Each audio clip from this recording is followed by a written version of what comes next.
Good afternoon, Peter. Welcome back to Sri Lanka. Good afternoon, Yasumi. Thank you so much. It's great to be here. Yeah, thank you for accepting my invitation to feature on my YouTube channel. I'm interviewing and discussing the global technology trends with the global leads all over the world. Okay. And it's a pleasure for me and a great honor for me to meet you there in Switzerland and as well as in Sri Lanka. So why don't you introduce yourself first? Okay, well, my name is Peter Stevens. My day job is I'm known as a Scrum trainer. That is, I teach Agile software development to organizations, pretty much at all levels of the organization. I work with executives, helping them be more effective. I work with teams, helping them be more effective. I like to say I introduce common sense into the development process. And most of my customers, they're looking to make their development time shorter. Many companies find that it takes them too long to develop new products. It's difficult to develop products that really make them more competitive, and that's what they want to get better at, and that's what I help them do. So what made you to approach executives and to do trainings? What kind of experience you have to focus on this area? So I've been in the IT business pretty much my entire career. I studied computer science in college. I went to work for Microsoft, which at the time was a fairly small company. They were about 150 people when I joined. They were about 1,000 when I left 3 years later. When I joined, Bill Gates was my boss's boss, although I never actually worked with him directly. By the time I left, there were 5 people between me and Bill Gates, and they were all named Steve.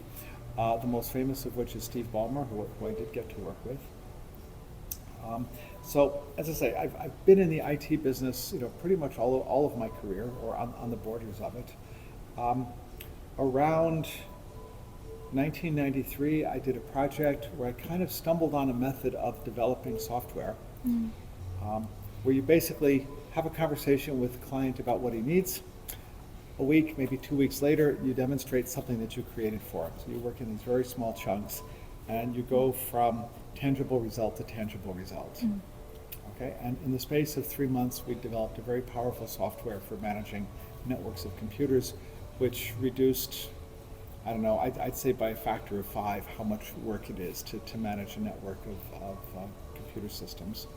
And that work carried me that was my business for the next 10, 12 years. Until Microsoft came along and kind of killed off that end of the computer sector. It's funny, Microsoft is a recurring theme. But what I realized is that the way that I had worked back then, in the meantime, this had gotten a name called Scrum and Agile, and it was actually revolutionizing how we develop products. And so once I discovered it, it was like, oh wow, finally a way of organizing people that makes sense. And I did my first project with Scrum, and I took a sinking ship and turned it into a successful collaboration between my company and a challenging client, let's put it that way. And kind of once that happened, I never looked back. And what happened, so you ask, how do we get to working with executives, and why executives? Well, the whole so-called Agile movement started out with, or got its name from a document called the Manifesto for Agile Software Development, otherwise known as the Agile Manifesto. And it starts out, we're uncovering better ways of developing software by doing it and helping others to do it. And when I organized the first conference on Agile software development in Zurich, I started it out with, we've been looking for better ways of developing software. We have found them, but it's revealed the need for better ways to organize our companies. Okay, and that was true all the way back in 2006 when I held 2009 when I held the first conference, and it's still true today. And in the meantime, the world is going faster. Everything is more uncertain. Nothing is clearer now than it was 10 years ago. Quite the opposite. So the companies have needed to adapt faster and faster, and so that's the software people were the how should I say, the pioneers in this area. Yeah. And a lot of what they're doing is applicable more generally to management and leadership of organizations. And today, pretty much every organization knows they need to be faster. And so why am I doing that? Well, I just got pulled in that direction because it's necessary.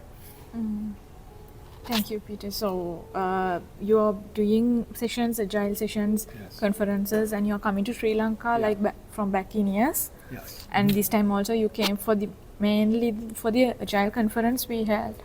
So I did two, I did, well, Two, three three, things. three, Things, okay? yeah, three. The first thing, I started working with a local company, Business Agility Tune-Up, Okay. founded by Janani Leonage Okay, you too. and Rumesh. I'm trying to remember Rumesh's last name. Oh, yeah, and Vishal, yeah. Janani's Yeah. husband, Mahimal. Oh, And, you know, they have been inviting me to teach, to do Scrum and Agile trainings in Sri Lanka. I did the first one in 2019. I came here twice, once in the summer, well, yeah, Before let's just say COVID. once in the summer and once around Christmas time. okay.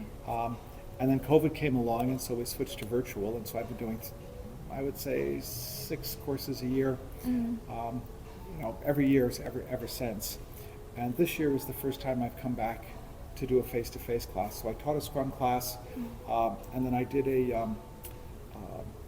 that I was a speaker at the conference. And what I'm staying for is, you know, we said we've discovered the need to do, you know, better ways of leading companies. Yeah. I've actually created an approach to leading companies. I've realized that really the sticking point is management. Okay, and I got the confirmation from this at the conference.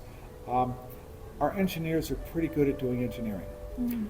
They can deliver stuff that works. Where it gets difficult is delivering stuff on time and being able to deliver it kind of repeatedly. Okay, we delivered something this quarter, now we need to deliver something next quarter. That we're shortening our development cycles and getting better at really delivering things that make our companies more competitive. And so I've developed a method to help companies do that. I was actually beta testing it at the conference, and it was an incredible success. And so for the rest of the week, I'm going to be working with some coaches from around the world who are kind of co-founding this movement with me. And we've got a couple of customer events planned. I've already had one company. I'm not going to name any names because that would jinx it, but it's a company that you've heard of. You may even do business with them. Okay. And they heard this, so they said, "You, Thursday, come and have a chat with us." Oh, yeah. And so I was fortunate to stay. Yeah, and they are fortunate to get your guidance as well. Yes. We'll all be very happy at the end. Yeah, yeah. So when doing this agile transformation to the top management level, what kind of barriers or the challenges you see, and they told you during the conference? So here is the problem. To create new products, you need to be creative. Okay? You're solving two complex problems. Okay? Complex means there's more unknown than known. You don't know the right answer when you start. Yes. And one of those problems is, what is the product that we need? That is, what's going to make the customer happy? What's going to solve their problem? What are they going to buy or use? And the other complex problem is, how do we build it? Okay? And these require focus and attention. Okay? Now, it turns out our management, or the leaders of our company, they're dealing with another complex problem that is mostly unknowns. Mostly you don't really know the answer. You don't even know what the problem is until you show up for work in the morning. Because managers have to keep hundreds, dozens, hundreds, sometimes thousands of lots of individual moving parts, all moving in the right direction in order for the company to function. Okay? And what the two roles have in common is complexity, but they express themselves very differently. And management hasn't really understood what development needs from them. They haven't known how to do it. So their leadership has not been very effective. And the developers, on the other hand, all they've known is that, well, the managers keep getting underfoot. And if only they would give us some space and let us do our jobs, we could do good things for them. But that means pushing back on management. Management says, wait a minute, I tell you what to do, not the other way around. And so there's been this tension. And what I'm trying to do is help, you know, it's kind of like a couple in a relationship that's having a difficult time. You know, they need each other, they appreciate each other, they might even love each other, but somehow they fight with each other. And I try to help them see what they have in common, help them understand each other, so that they can, you know, work together more effectively and you know, produce good results for everybody involved. So as you told, when delivering the projects or the software projects, whatever the things, companies have a big challenge in delivering on time, Correct. or like getting the team collaboration on time, and last minute problems arising. Yeah. Mhm. So what do you think as the root cause for this kind of challenges? So I think there are two things. One of which is, and this is my hypothesis at the moment, is that management actually, most managers actually don't know how to lead in a complex environment. It's not that they don't want to do it, but they haven't really spent much time learning how to do it and kind of learning the effects and side effects of the things that they do. And it's not that they're not trying to do a good job, they are. But they say, okay, we need to respond to change. Okay, that's great. We can agree that we need to respond to change. But at the same time, when you ask someone to solve a complex problem, it takes time. And if you change your mind about what you want before they've finished, well, you tell them to stop, they'll salute, they'll say yes sir, they'll go off and work on the other thing. But in the meantime, you've spent time and money on stuff that's going to produce no value. Okay? And so if you keep changing your mind about where you're going, you never get there. Okay? And so what I think so one cause is I don't think they know how to do it. Yeah. The more proximate cause is they don't have a vision of where they want to go. They're always reacting on the short term. And it's kind of like a flag in the wind. Every time the wind changes, the flag changes direction. But that doesn't, the flagpole doesn't move. Yeah. And neither does the organization, because the wind is constantly changing. And what people need to do is they need to be able to set a direction, set a destination, and then really hold the course until they get there. And yes, they need to respond to change, but they still need to have this vision. And most companies don't have much in the way of a vision. They have we're going to have good results this quarter. And that's their vision. Yeah. Okay? Yeah. And whoever's screaming the loudest, he's going to get something to calm him down. Yeah. Okay? But none of these things enable you to achieve long-term goals. And to develop products, you need to be able to achieve long-term goals, which means you need to be able to hold a course. Think of a sailboat. A sailboat is driven by the wind, Yeah. but it's the captain and the rudder that set the course for the sailboat, not the wind. And you're always pushing against the wind. And so this is, I think, the skill that companies need to learn. Some of them do. There are a couple of companies out there that are really good at it. Actually, right here in Sri Lanka, I cited PickMe as an example. One of the few startups, or one of the first startups in Sri Lanka, and they said, hey, we're going to be the Uber for Sri Lanka, and maybe more, but we're going to do it our way.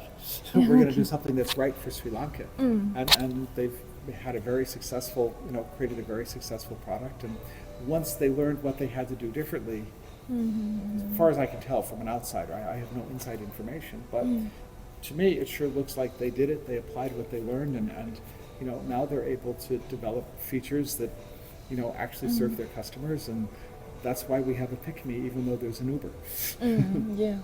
So when you're training the top management, Yeah. especially the exec levels, Yeah. will this agile transformation, how you are using it? I mean, the traditional mentoring and coaching methods are still useful, or you are using artificial intelligence and the new trends for this agile transformation? I mean, I would say artificial intelligence, at least at this point, is a tool. Okay. And tools help you achieve goals, but tools don't replace the people who are using them. They say a fool with a tool is still a fool. Yes. So, I use artificial intelligence to extend my capabilities.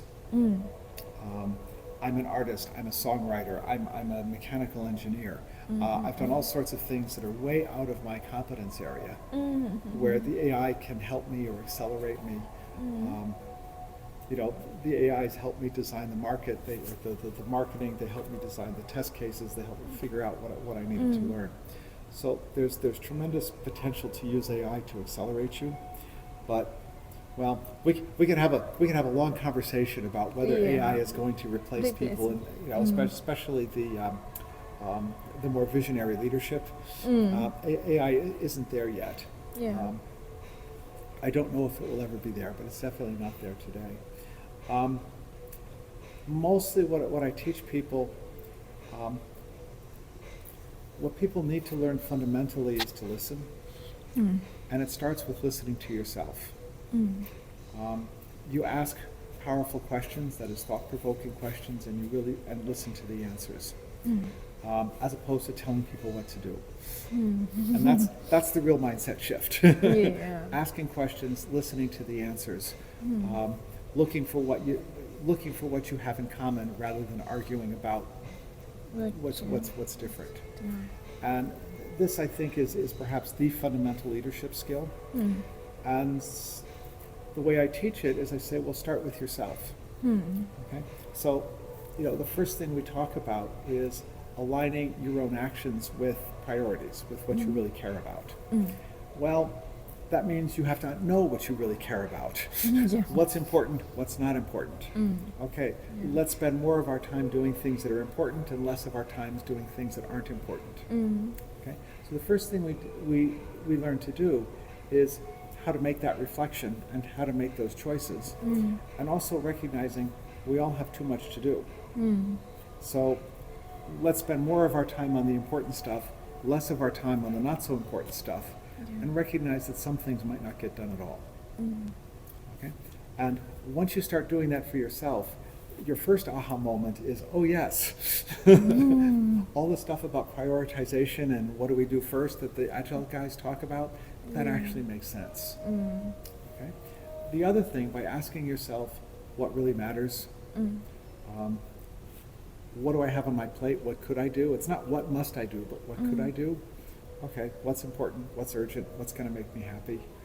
Okay, now of all those things, what do I want to do this week to serve the stuff that really matters? Okay, and by asking yourselves these questions and listening to your own answers, you actually develop empathy for yourself. Okay? Kindness towards yourself. And a lot of people don't have that. And the problem is, if you can't be kind to yourself, you can't be kind to others either. Or if you can't have empathy with yourself, you can't have empathy with others. And it's this process of a willingness to have empathy, a willingness to listen to others. It starts with yourself. Okay, and so once that's kind of the basic skill, and then once you can do that, well, then we talk to how do you work with someone else on a one-on-one basis, and how do you help them solve their problems without being, the genius engineer or whatever who solves their problems. Because if you solve their problems, they go off and they do the solution, and then it doesn't work, and and it's your fault. So they come back and they ask you, okay, what do I do now, coach? Well, have you tried this? Try that, okay? And what managers need to do is learn how to activate the intelligence of their people. And what their people need to learn to do is to ask questions of management to really understand what really matters. Because it's this process of understanding each other and listening to each other and having respect for each other. This is where the leaders realize that they can trust their staff. And their staff has the big picture that they can take the right decisions. So, if you know what matters, if 3 people in the room, they all know what matters. Even if they're working independently, they'll take a decision. Each one can take a decision, and it's all pulling in the same direction. You don't have to worry about them going off and doing something stupid. And you trust them to do the right thing. So it's a lot about building trust and building understanding for the big picture. And so this is what managers are doing and what leaders are doing, is they're creating this understanding of the big picture, and also making sure that they can trust the people and learning that they can trust the people to do the right thing. Yeah, so we talk about this agile transformation mainly on the software companies. But it's applicable for everywhere, every workplace, everywhere. So I would venture to say everywhere. Yeah, everywhere, okay. So how can we promote, or how can we give this information, share this knowledge with the others? Like what kind of steps you are having? I know you have initiated your own things, How do we do this? That's a really good question. I mean, that's what conversations like this are about. Conferences like we had this weekend. When I first started doing this, I was really sold on Scrum. I thought this was fantastic. I turned on my computer. It was a notebook back then. I opened up had to think, it was a while ago. Okay. No, there were notebooks back then. I opened up my computer, opened up Google, Okay. and I searched for Scrum in Switzerland. Oh, okay. Okay, I was just curious. That's how. what's- Okay. That's how the Scrum- meetups and you. No, there weren't No, any no. meetups back then. Oh, okay. Okay. Okay. What there were is, there was always the top 10, Oh, and okay. of the top 10, I would say 8 of the articles were either by me, for me, or about me. Mm. And I thought, oh wow, fantastic, I've got the market cornered. Oh no, there is no market. Mm. And I realized I could never sell Scrum to any company. The sales process is just too long. I would die of starvation before I sold anyone anything. And what I tried to do is create community. Okay. Okay, started talking about it. So actually, I started the first meetup, or what we now call a meetup. It was a thing called Yeah. the Scrum Breakfast, Oh, okay. which is now called the Agile Breakfast. Agile breakfast. It's, Yeah. it's been cloned in Switzerland and in all the major cities. There's an edition in Vietnam. There are a couple others Oh, that okay. that have gone off and formed themselves. And we bring people together, Yeah. and we talk about it. And the idea here was to find people who are also interested in the topic, and you spread the information, you spread the conversation, and what used to be unthinkable becomes worth looking at, becomes possible, Yeah. becomes an accepted practice, becomes the way you do things, becomes they look at you strange when you're not doing it. Yeah. Yeah. So I think it's more about marketing. And marketing these days is more about being remarkable, being noticeable, being unforgettable. Okay. When I spoke at the conference this what was it, on Friday? Yeah. Okay, I had the closing keynote. Oh, okay. The closing keynote is really difficult because it's at 5:30. Everybody's tired, Oh, yeah. and I You said, have to get all the attention as well. How am I going to wake these people up? Okay. Yeah. And you're going to have to correct my pronunciation because I'm having a mental block right now. That's why. But I got up on stage, I looked out at everyone, and I just waited for a moment.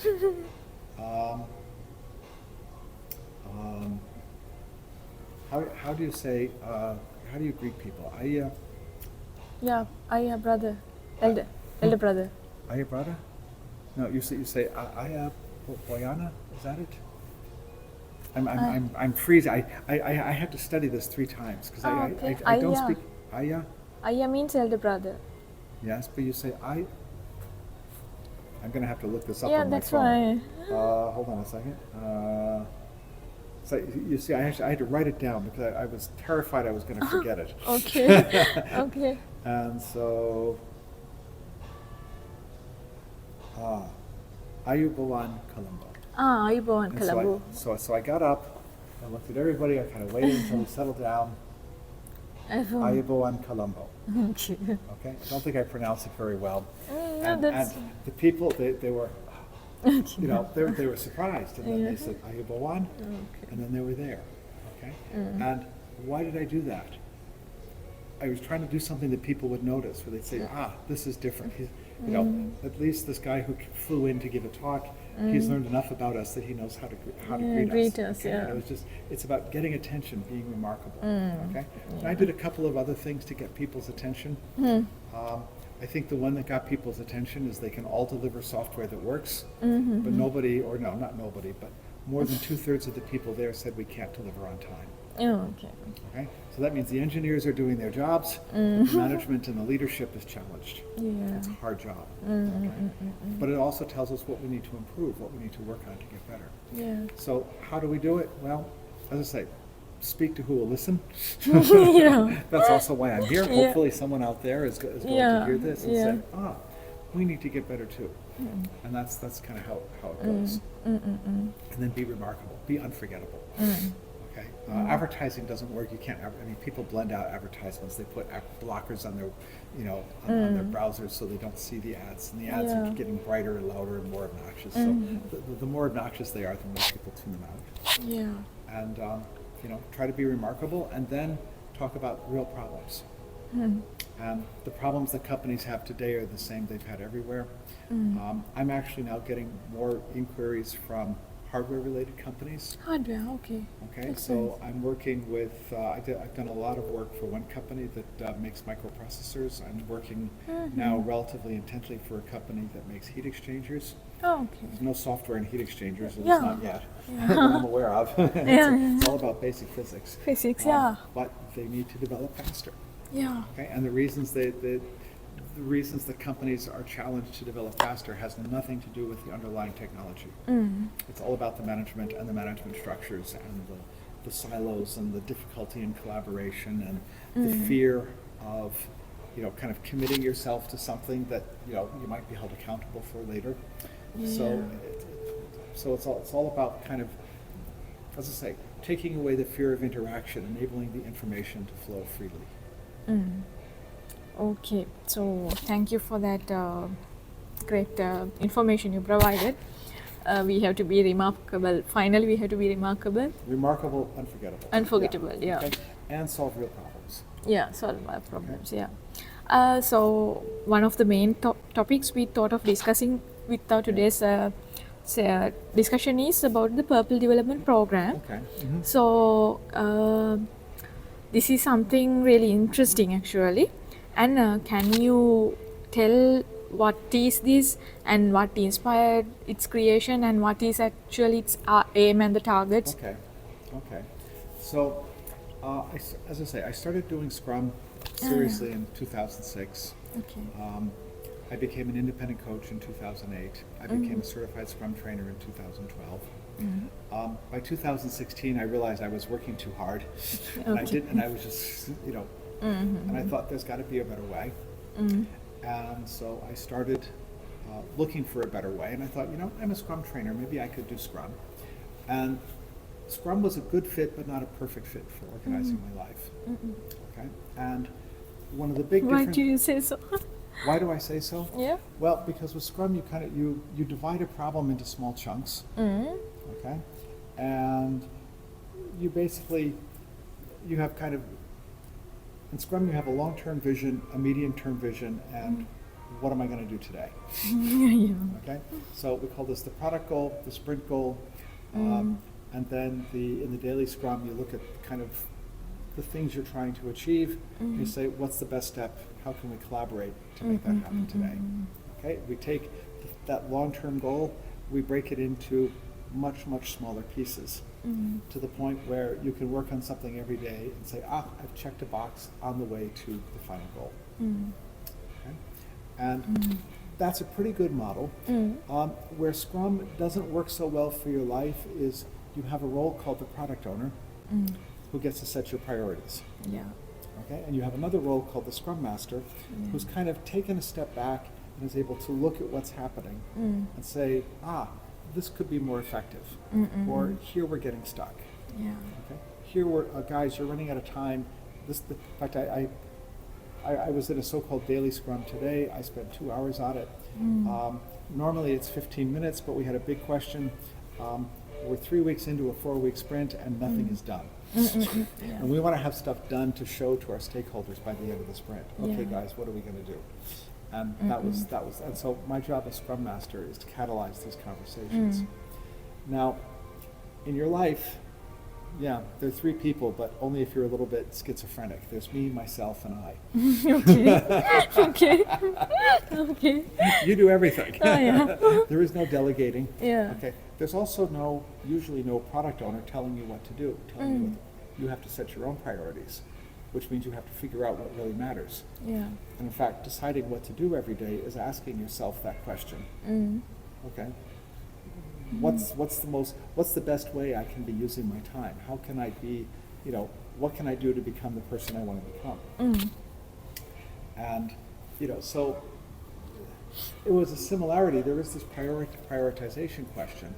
But, in most Scrum projects, there's either an external stakeholder or a client or something like that, who gets to set priorities. Whereas in your life, it's just you, just me. Okay, so this is kind of where the difference starts. And the other thing is that the triage is more important. Is asking yourself the questions, and that turned out to be really powerful. So if you compare personal agility to Scrum, you see kind of the same basic rhythm of, well, let's look at what happened and figure out what's the best thing to do.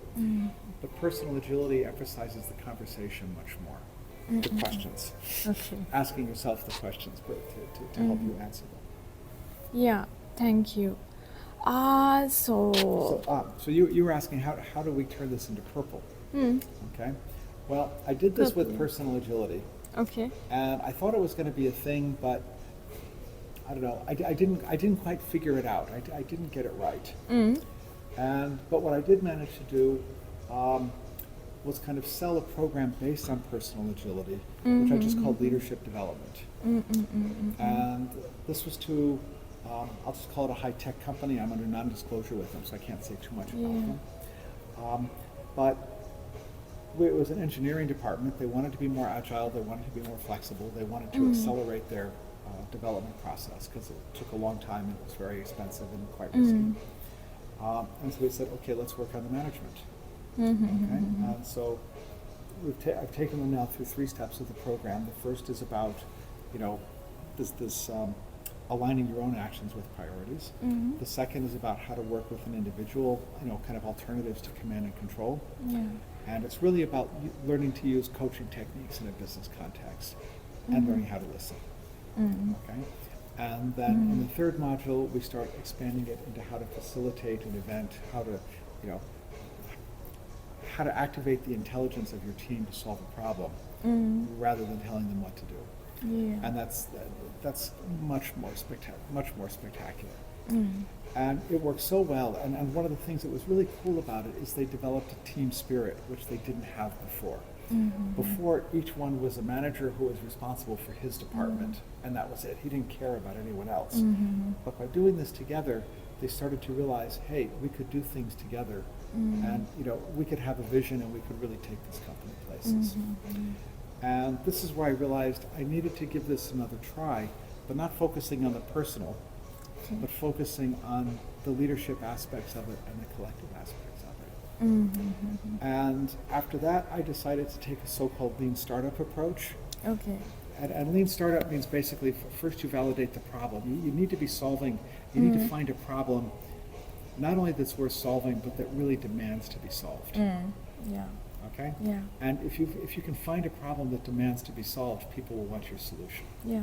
You still have to come up with a good solution. But the first thing to do is to find a problem.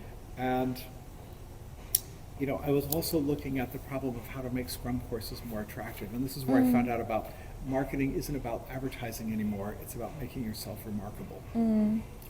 And so I actually thought, well, okay, my Scrum courses, I'm not going to call them Scrum courses anymore. I'm going to call them Aqua Scrum courses.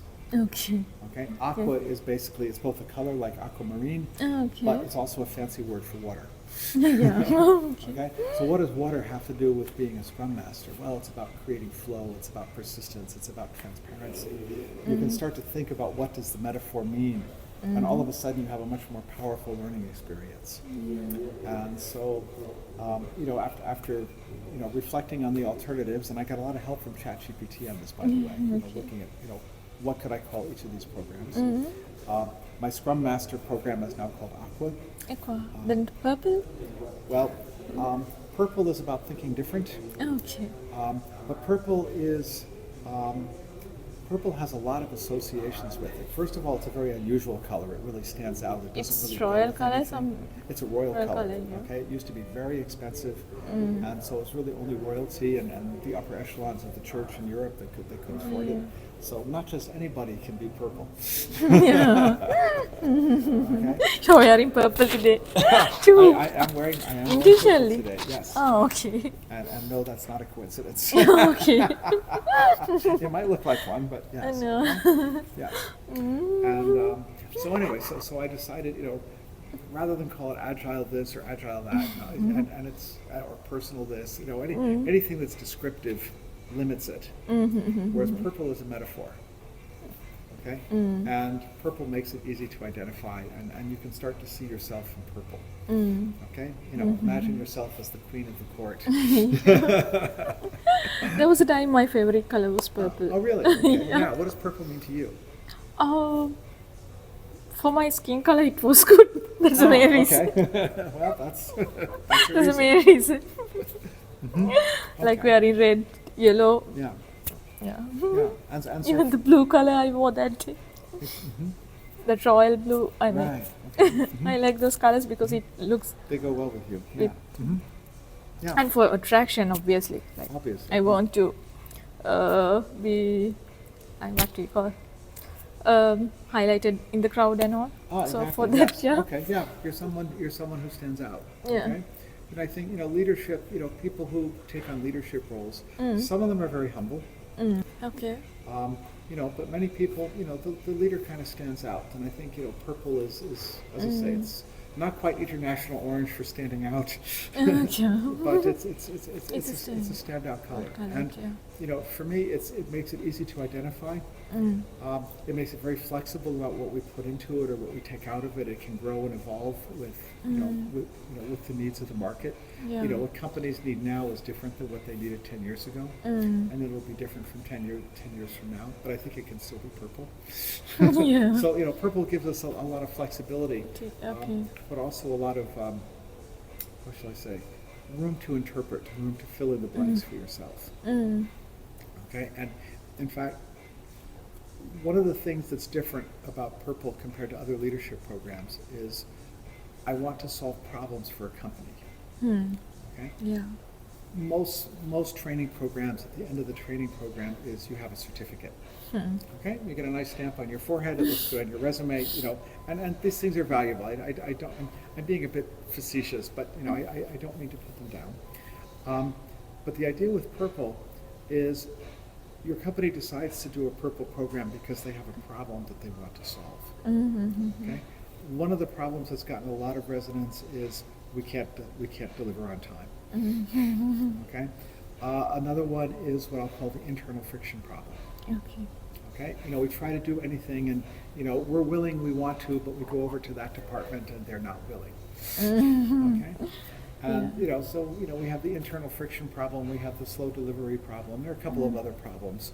And so what we do is we're looking for companies where the problems resonate, and then we start with the basic Purple program and then we customize it for the need of the client, so that at the end of the day they get a solution to their problem. Okay? And for me, usually companies want to transform into something else, Okay. and what they want. One thing I realized is managers are problem solvers.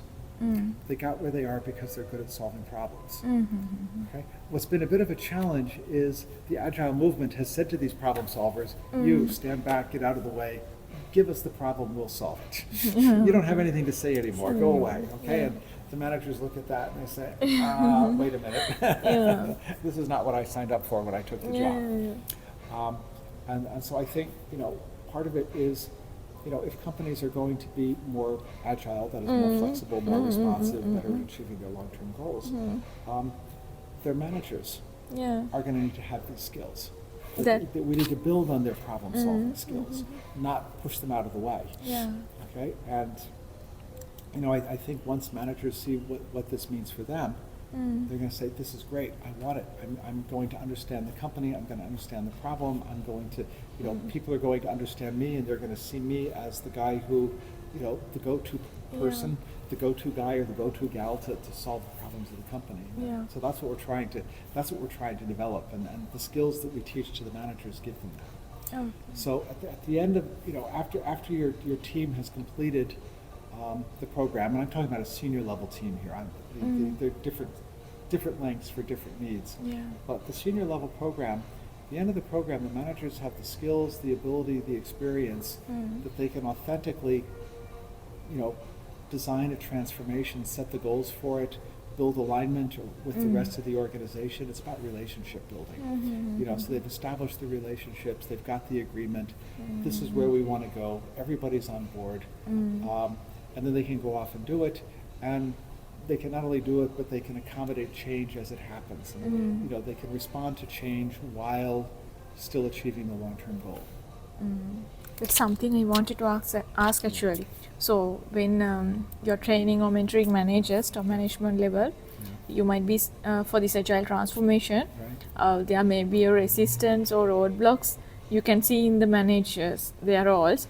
So Okay. what kind of things or solutions, like the key things you are telling for them to overcome, or the company to overcome those So, resistance? so what I do is I get all of the people in the room, Mm. okay? That is, Okay. you know, when you want to make a major decision, Yeah. okay? The problem is if you make a major decision politically, some people say, this is going to be good, I'm for it. Some people say, this is not good for me. Yeah. Oh, but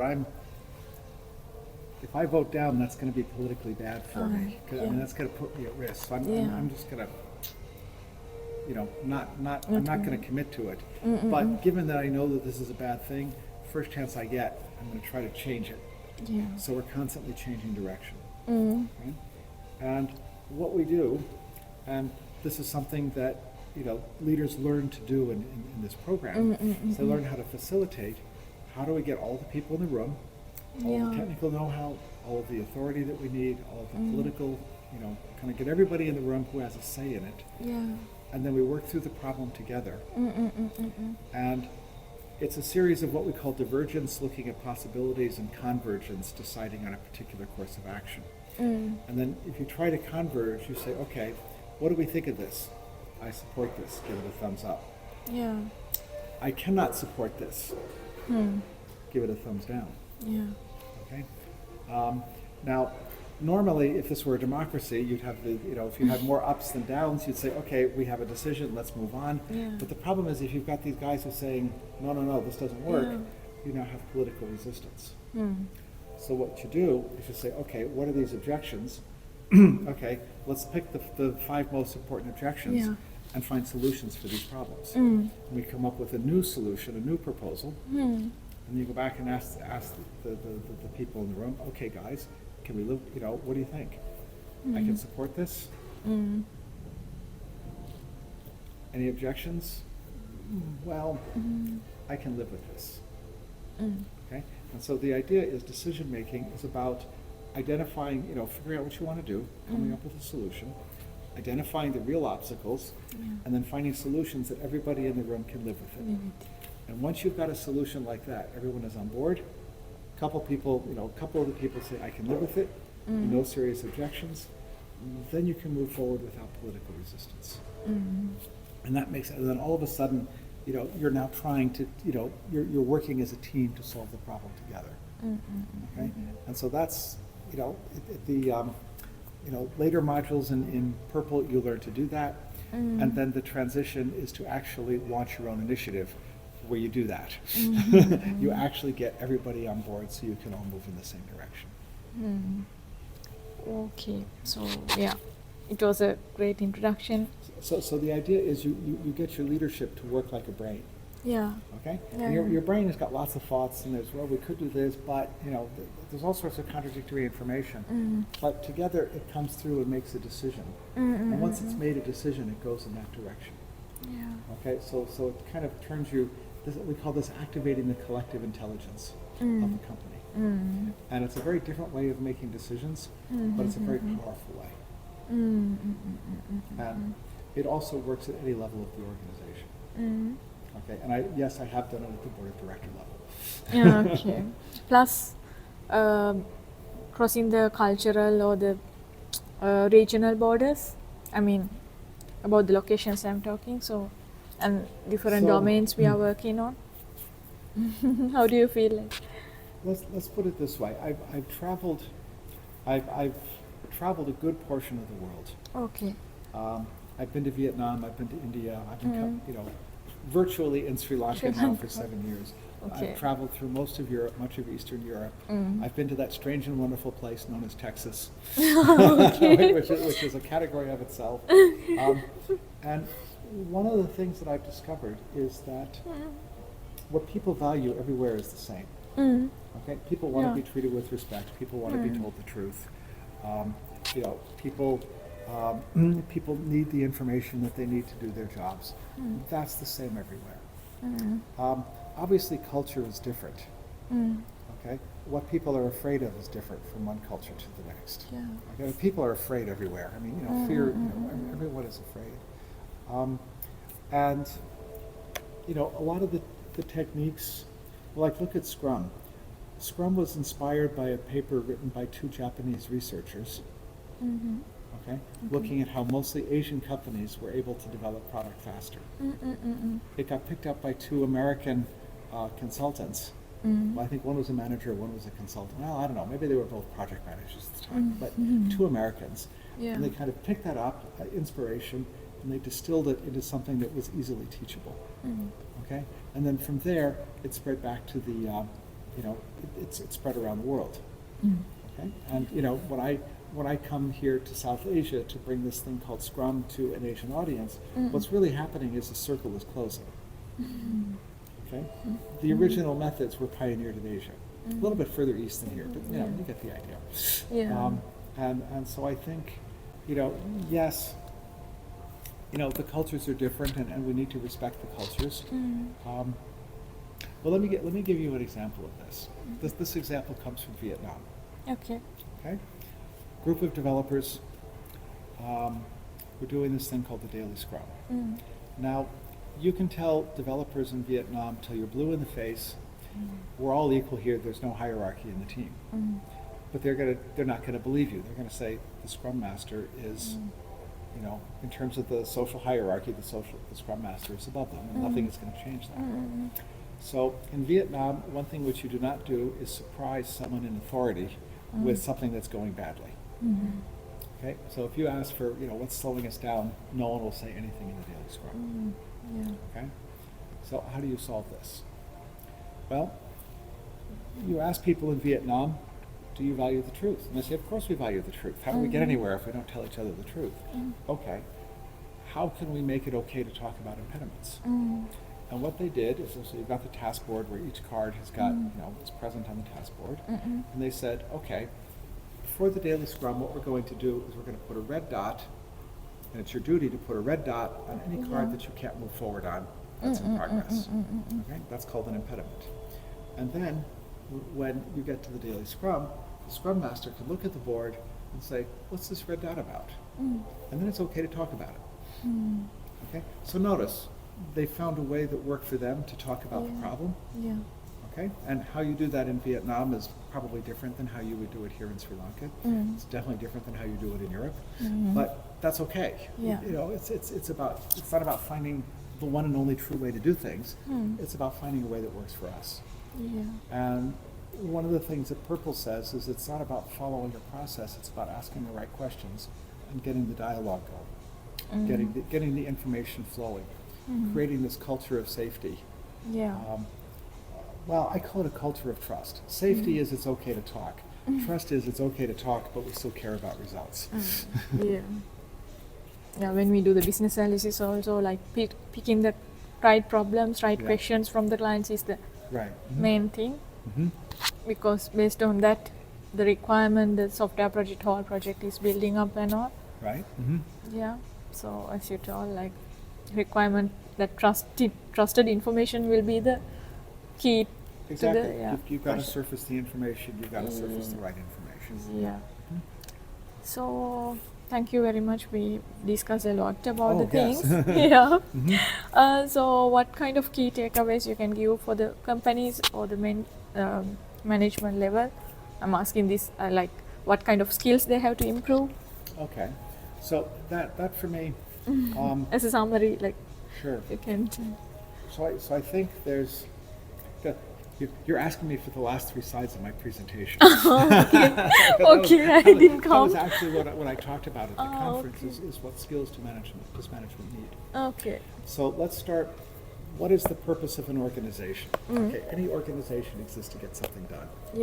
Okay, you know, living things like people, you know, we're just born, and our existence is kind of our own purpose. But companies are created for a reason. And that reason is usually to make something happen. It might be delivering product or creating product or providing a service or managing a resource or something, but you know, we all have to do something. Okay? We're here to deliver results. Okay? The other thing is, as we're trying to do these results, there's a lot of distraction. There's change. There's you know, the competition does something, the country next door does something, change happens, somebody shows up for work or not, depending on, maybe they got sick, or maybe their family got sick, or, whatever, things are just different Yeah. than what you expected. So you're always responding to change. Mm.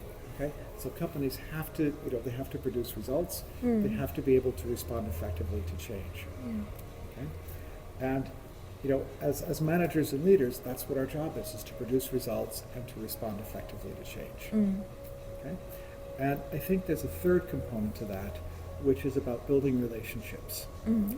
And this is actually something I've come to appreciate much more in my travels well, it was really underlined for me as I was preparing to come to Sri Lanka, although I think you see it in other Asian countries as well, the importance of relationships. Okay, I think the Europeans and the Americans, at least the parts that I'm involved with, they tend to be more transactional. Mm. We're going to do this.